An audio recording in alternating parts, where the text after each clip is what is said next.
देखे ना जी, हजरत अम्मार इब्न यासिर रज़ियल्लाहु ताला अन्हु अलैहिस्सलाम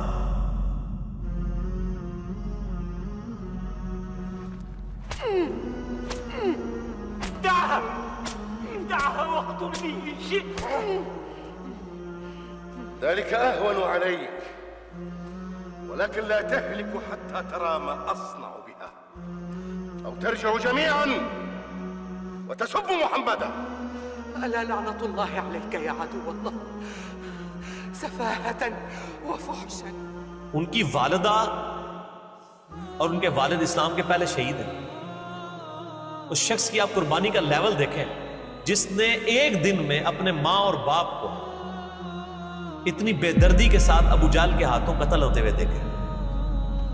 ما فعلت سمية؟ انتشطت وتطيبت وتزينت لزوجها. كيف ترى إلى زوجك اليوم يا ياسر؟ تسر ناظرها؟ ها؟ أما أنا فقد سرني ما رأيته. मैं नहीं समझता कि जिस शख्स की जिंदगी में ऐसे लम्हात आए हों वो पूरी जिंदगी उस गम को कभी भुला भी सकता है। 93 इयर्स की एज में शहीद हुए हैं अम्मार इब्न यासिर जंग सिफीन में मौला अली की तरफ से लड़ते हुए। 93 साल तक उनका जख्म हरा ही रहा है। एक दिन में